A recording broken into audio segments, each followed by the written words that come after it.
విజయవాడ వేదికగా 3 రోజుల కృష్ణవేణి సంగీత నీరాజనం కార్యక్రమం అంగరంగ వైభవంగా ప్రారంభమైంది. మొదటి రోజు తుమ్మలపల్లి కళాక్షేత్రంలో 11 రకాల ప్రదర్శనలు నిర్వహించారు. రేపు తుమ్మలపల్లితో పాటు దుర్గాఘాట్లో కార్యక్రమాలు, మూడో రోజు దుర్గగుడిలో ప్రత్యేక ప్రదర్శనలు ఉండనున్నాయి.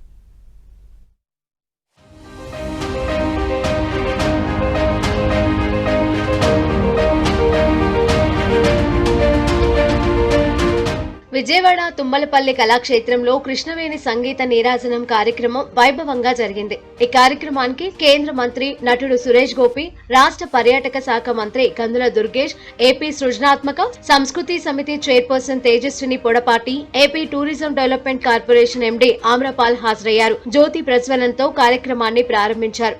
కర్ణాటక సంగీతం, సంప్రదాయ కళలను ప్రోత్సహించడానికి నిర్వహిస్తున్న భారీ సంగీత వేడుక ఇది. సాంస్కృతిక వారసత్వ సంగీత కళల తో కూడిన ఈ కార్యక్రమం ఆదివారం వరకు కొనసాగనుంది.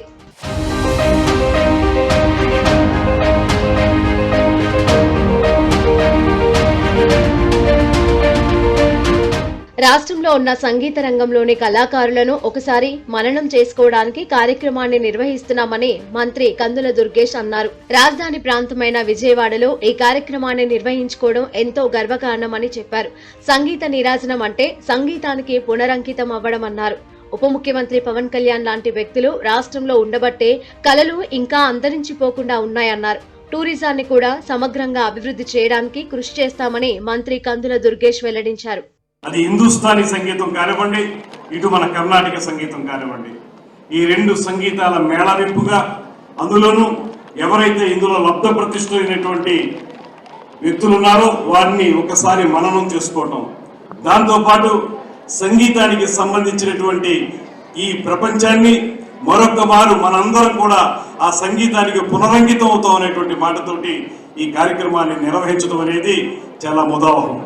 దానికి ముఖ్యంగా విజయవాడ లాంటి ఒక కేంద్రాన్ని వేదికగా చేసుకుని ఈ కార్యక్రమాన్ని నిర్వహించడం అనేది మనందరికీ కూడా గర్వకారణం అనేటువంటి మాటని ఈ సందర్భంగా తెలియజేస్తాం. ఈ రాష్ట్రాన్ని కళల పట్ల ప్రజలందరూ మక్కువ చూపించే విధంగా కృషి చేయగలిగేటువంటి ఒక ముఖ్యమంత్రి గారి చంద్రబాబు నాయుడు గారి రూపంలో ఉంటే, స్వయాన కళాకారుడై ఈ రాష్ట్రంలో అనేక మంది యువతని ఉర్రుతొలగిస్తున్నటువంటి కొణిదెల పవన్ కళ్యాణ్ గారు ఉప ముఖ్యమంత్రిగా ఉన్నటువంటి ఈ నేపథ్యం, ఇవన్నీ మనం చూసుకుంటే మళ్ళీ మంచి రోజులు వచ్చాయి.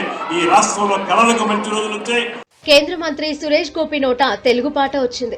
సామచవర్గమన అంటూ పాట పాడుతూ తన ప్రసంగాన్ని ప్రారంభించారు. కర్ణాటక సంగీతాన్ని కృష్ణవేణి సంగీత నీరాజనం ద్వారా ప్రజలకు తెలియపరచడం చాలా సంతోషంగా ఉందని ఆయన అన్నారు. విజయవాడకు రావడం తన సొంత ఇంటికి వచ్చినట్లు ఉందని, తనను కళాకారుడిగా, నటుడుగా ఆంధ్ర ప్రజలు ఎప్పుడూ స్వాగతిస్తున్నారని చెప్పారు.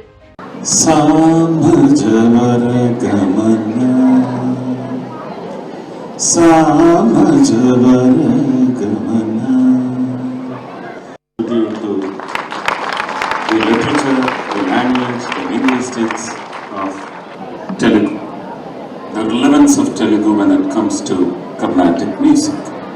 In Andhra Pradesh, since 1 year, it started last year with the Krishnaveni Sangeeta Neerajan, which is adulation of music, celebration of Carnatic music.